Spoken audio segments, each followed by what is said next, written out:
Hello dear students, as I promised you yesterday, this video specially talks about 12th BK. 12th BK का जो paper pattern है, इस paper pattern में अगर आप में से किसी को कंफ्यूजन है तो उसको हम आज क्लियर करेंगे and I am also going to share some tips about how you can score maximum. तो इस वीडियो को बहुत ध्यान से देखिए, एंड तक देखिए without fail.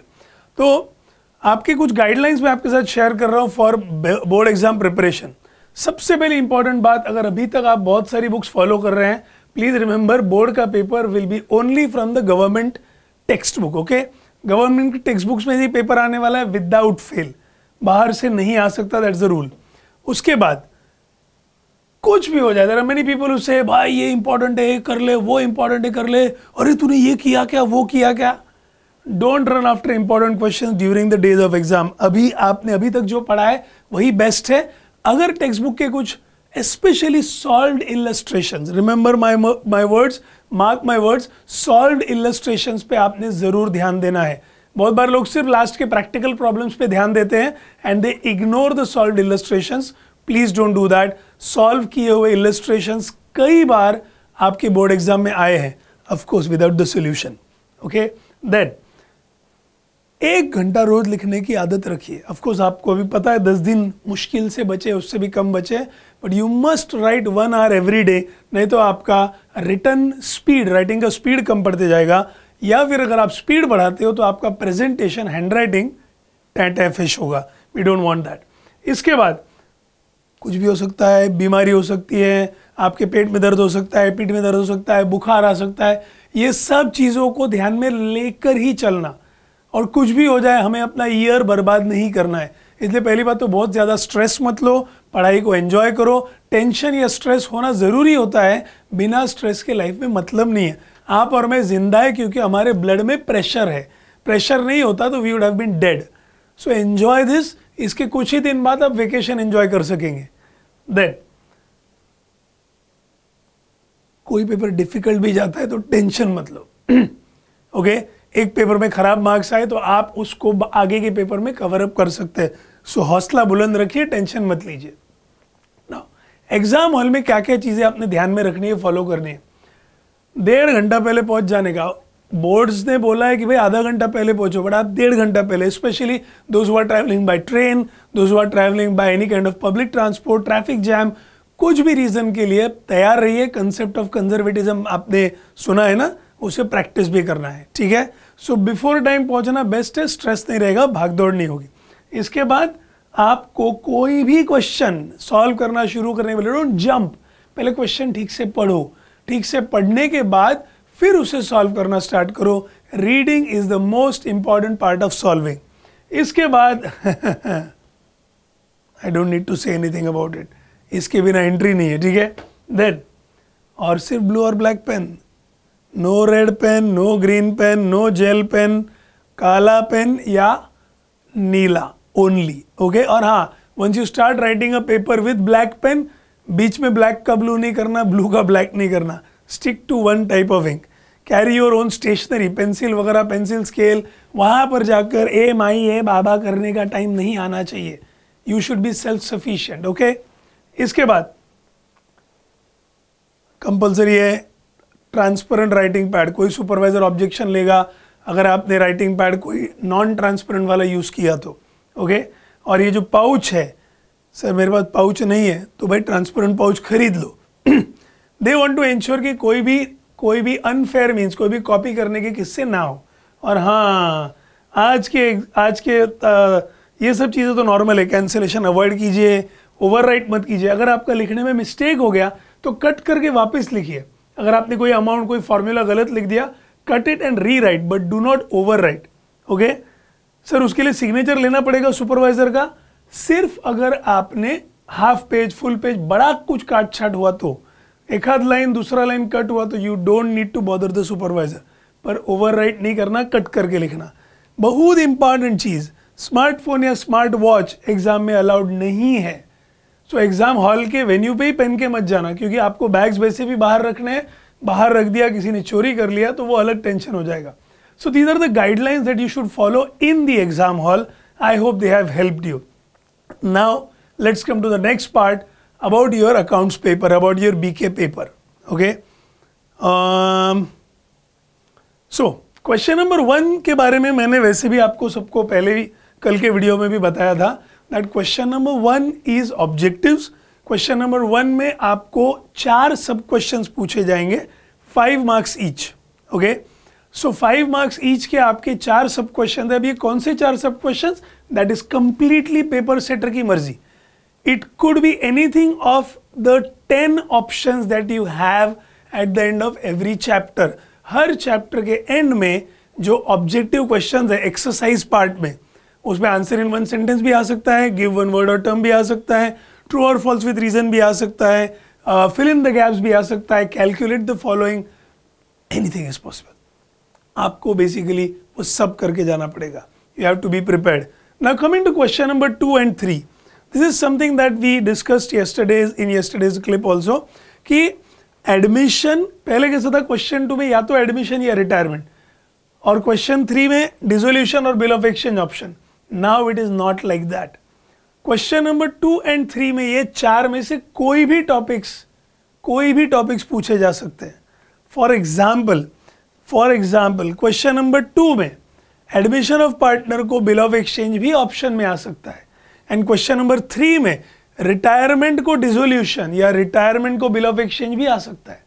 So all of you who had made some plans कि हम तो रिटायरमेंट करूंगा और बिल ऑफ एक्सचेंज ही करूंगा, बाकी का छोड़ दूंगा, पोपट धला रे. सो ये पेपर पैटर्न में आपको चेंज ध्यान में लेना है. तो जो ऑप्शन में खेलने वाले खिलाड़ी है, 4 में से आपको एक छोड़ दिया तो चल सकता है. मैं रेकमेंड नहीं करता. आई ऑलवेज से कि एग्जाम में सब प्रिपेयर करके जाने का, उधर जाके हम डिसाइड करेंगे भाई मेरे को सब आता है, इसमें से कौन सा सॉल्व करूं. So please understand this. आपको एडमिशन या रिटायरमेंट या डिसोल्यूशन या बिल ऑफ एक्सचेंज कोई भी कॉम्बिनेशन आ सकता है. तो क्वेश्चन 2 में अगर उन्होंने पूछ लिया रिटायरमेंट ऑफ पार्टनर, ऑप्शन में डिसोल्यूशन पूछा, तो क्वेश्चन 3 में दे विल आस्क एडमिशन या bill of exchange. You have to solve any one in each question. I hope this is clear. So question 2 में आपको एक क्वेश्चन सॉल्व करना है, क्वेश्चन 3 में एक सॉल्व करना है. ये 4 में से कोई भी टॉपिक्स. सिमिलरली अब बात करेंगे हम क्या एडमिशन ऑफ पार्टनर के points to ponder. Admission of partner ये टॉपिक में आपको ध्यान में रखने की चीजें क्या क्या है भाई, what all should you remember. सबसे पहले एडमिशन ऑफ पार्टनर में old ratio, new ratio, sacrifice ratio. मैं तो बोलता हूँ याद रखने के लिए son, SON, S is equal to O minus N, sacrifice ratio is equal to old ratio minus new ratio.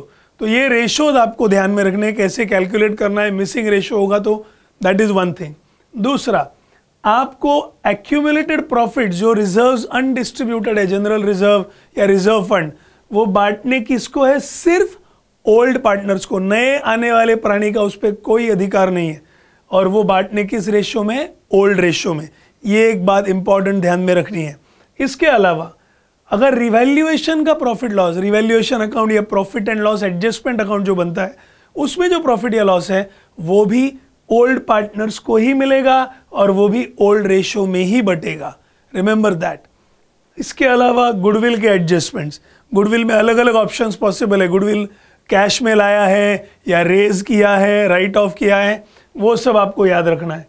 And re adjustment of Capitals if any. Her question में नहीं होता बट बोर्ड्स में पूछा गया है. न्यू पार्टनर के capital के basis पे री adjustment of entire firms capital possible है. नाउ जर्नल एंट्रीज या लेजर अकाउंट, बहुत सारे लोग ना सिर्फ लेजर प्रैक्टिस करते हैं और एंट्रीज की तरफ ध्यान नहीं देते. अगर आप एक टॉपर मटेरियल के स्टूडेंट है तो प्लीज एंट्रीज और पोस्टिंग दोनों पे ध्यान रखना बहुत जरूरी है. Okay, do not ignore that. मैं तो हमेशा बोलता हूँ एंट्रीज ठीक से कर लो, पोस्टिंग अपने आप आ जाता है. एंट्री के बेसिस पे posting is always a better idea. So at least एक आध क्वेश्चन एंट्रीज वाला प्रैक्टिस कर लेना भाई. Then we go for retirement of partner. See, जिनको मेरा एक्सप्लेनेशन बहुत फास्ट लग रहा है, आप ये वीडियो रिवाइंड करके स्लो डाउन करके भी देख सकते हो. फाइन.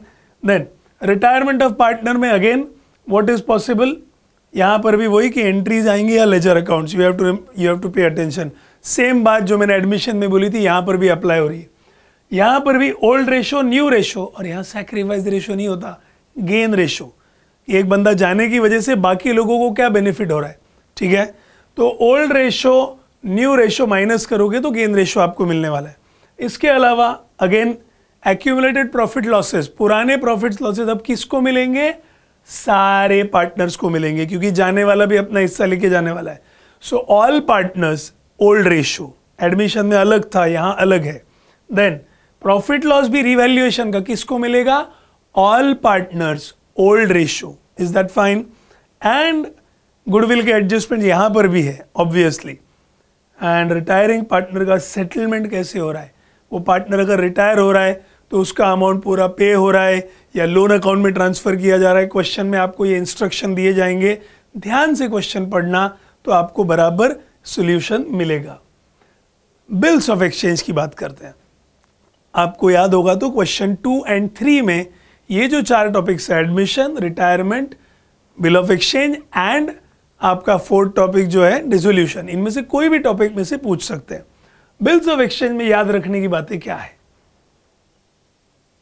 इस पे तो कभी कभी जर्नल और लेजर दोनों आता है, एक पार्टी का जर्नल दूसरे का लेजर। खास करके ध्यान में रखिए किसके बुक्स में एंट्रीज पूछे हैं और किसके बुक्स में लेजर पूछा है। कभी कभी right entries in the books of Anil and prepare Anil's account in the books of Ashok, तो लेजर अनिल का नहीं है, अशोक के लेजर में अनिल का अकाउंट है, ध्यान रखिए। So read the question carefully. अब यहां पर बिल 4 केसेस है, सबको पता है। तो बिल अगर ड्यू डेट तक रिटेन किया है, किसी को दिया नहीं है, तो ड्यू डेट पर फिर ऑनर हुआ या डिसऑनर। अगर डिसऑनर हुआ है तो आगे ड्रॉई इंसॉल्वेंट हुआ है क्या, ड्रॉई या एक्सेप्टर, बैड डेट्स हुए हैं क्या, ये ध्यान में रखना है। सेम थिंग बिल अगर हमने किसी को एंडोर्स किया, ट्रांसफर किया, उस केस में अगर ऑनर हुआ तो क्या, ऑनर हुआ तो एंट्री नहीं होगी अपने बुक्स में, डिसऑनर हुआ तो गाड़ी रिवर्स आती है।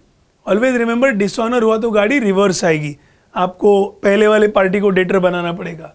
और डिटेल्स में अगर आपको जानना है तो अभी टाइम नहीं है क्योंकि एग्जाम सिर पे है। देन यहां पर भी इंसॉल्वेंसी वाली सिचुएशन।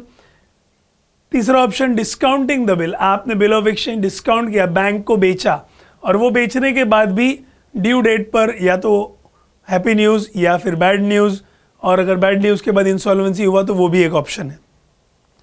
एंड चौथा sending the bill to the bank for collection. Okay, तो रिमेंबर ये 4 केसेस हैं, इनमें एंडिंग में ऑनर डिसऑनर कुछ भी हो सकता है। इसके अलावा बिल ऑफ एक्सचेंज में और भी वैरायटी है। बिल ऑफ एक्सचेंज में और क्या वैरायटी है भाई? यू हैव टू रिमेंबर कि रिन्यूअल ऑफ बिल हुआ क्या, मोस्टली बोर्ड एग्जाम में रिन्यूअल पे क्वेश्चन आता ही है। तो रिन्यूअल ऑफ बिल हुआ तो 3 स्टेप्स है, पहले ओल्ड बिल कैंसिल करना है, फिर इंटरेस्ट का कैलकुलेशन करना है, और फिर आपको न्यू बिल ड्रॉ करना है, new bill with part payment. और इसमें भी याद रखना है कि इंटरेस्ट जो है वो इंटरेस्ट हमेशा किस अमाउंट पे? बैलेंस अमाउंट, जो अमाउंट वो अभी पे कर रहा है उस पे इंटरेस्ट नहीं आएगा। देन पार्ट पेमेंट इंक्लूडिंग और excluding interest, one more place where you have to be attentive. कभी कभी 20,000 का पुराना बिल कैंसिल हो गया और पार्ट पेमेंट हो रहा है 10,000 विथ इंटरेस्ट, या पार्ट पेमेंट हो रहा है 10,000 एंड बैलेंस पे new bill with interest. Question में ध्यान से देखना है कि इंटरेस्ट का अमाउंट ओल्ड नए बिल में इंक्लूड हुआ है कि इंटरेस्ट का अमाउंट पार्ट पेमेंट में पे हो रहा है। चाहे इंटरेस्ट का अमाउंट पार्ट पेमेंट में हो या अलग हो, remember that interest will be charge only on the balance. सीधी बात है, जो अमाउंट वो आज पे कर रहा है उस पर इंटरेस्ट थोड़ी लगेगा। देन इसमें भी फिर से ऑनर डिसऑनर हो सकता है। नोटिंग चार्जेस क्वेश्चन में लगे हैं कि नहीं लगे वो देखना है। नोटिंग चार्जेस के बारे में याद रखिए, noting charges are paid by the drawee. Drawee के जेब से नहीं जाएगा, उसको बेयर करना है। Noting charges are paid by the holder, जिसके हाथ में बिल था वो पे करेगा, लेकिन सहन किसको करना पड़ेगा? ड्रॉई को, एक्सेप्टर को, क्योंकि उसकी गलती है। एंड देन इधर ड्रॉअर का अकाउंट या ड्रॉई का अकाउंट, मैंने पहले भी बोला ध्यान रखना है। इंसॉल्वेंसी हुआ है, और हाँ एक last option retirement of bill. तो ड्यू डेट के पहले अगर ड्रॉई पे करता है तो रिटायरमेंट के केस पे भी डिस्काउंट लगता है। Now please remember one common link, retirement हो या रिन्यूअल हो या बैंक में बिल जाके डिस्काउंटिंग किया हो, द कैलकुलेशन ऑफ इंटरेस्ट और discount, the calculation of interest or discount is always for the period remaining। अगर आपने 3 महीने का बिल ड्रॉ किया है 3 मंथ्स का बिल है, 1 मंथ के बाद डिस्काउंटिंग किया, that means you will calculate the discount only for 2 months. Simple सी बात, ये बात को वापस एक बार देखिए, 3 महीने का बिल है और 1 महीने के बाद डिस्काउंटिंग किया या रिटायर किया, तो जो डिस्काउंट कैलकुलेट होगा it will be for 2 months, क्योंकि 2 महीने बाकी है। Fine, this is about question 2 and last part of question 2 and 3 is dissolution. So dissolution में पॉइंट्स टू पॉन्डर, यहाँ पर भी एंट्रीज या लेजर आ सकता है, तो एंट्रीज वाला एटलीस्ट एक क्वेश्चन स्टडी कीजिएगा। अब सारे जो एसेट्स है वो रियलाइजेशन अकाउंट में ट्रांसफर होंगे एट बुक वैल्यू। कितने में वो बेचे, कितने में वो टेक ओवर हुए, वो इंपॉर्टेंट नहीं है।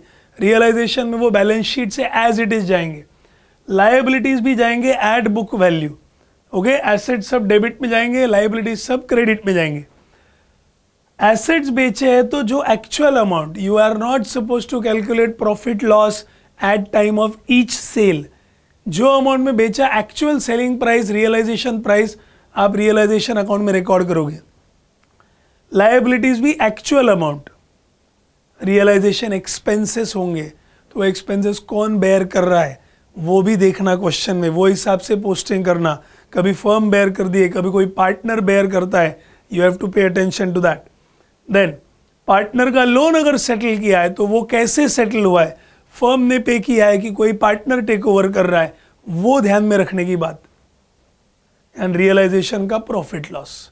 ओके, अब रियलाइजेशन के प्रॉफिट लॉस के बाद पार्टनर्स का सेटलमेंट, सेटलमेंट ऑफ पार्टनर्स, तुरंत पेमेंट कैसे हो रहा है, कोई दूसरा पार्टनर टेक ओवर कर रहा है, सारे ऑप्शंस टेक्स्ट बुक में ही है।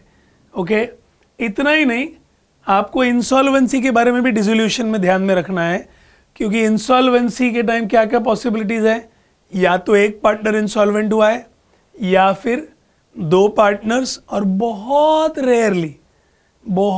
Rarely all partners insolvent. 12th के आपके टीचर ने एक आध क्वेश्चन तो ऐसे कराया ही होगा। जनरली बोर्ड्स में इंसॉल्वेंसी आया तो 1 या 2 पार्टनर्स का ही आएगा। सब पार्टनर्स इंसॉल्वेंट ये नॉर्मली 12th में नहीं पूछते, but normally underline disclaimer. Okay, so this was about question 2 and 3. I hope you have understood this. I hope you have got the hang of it clearly. Question number 4 to 7 ये हम इस video के second part में करेंगे. Okay, so right now I am just reminding you, we discussed some general tips and we also discussed about question 1, 2 and 3.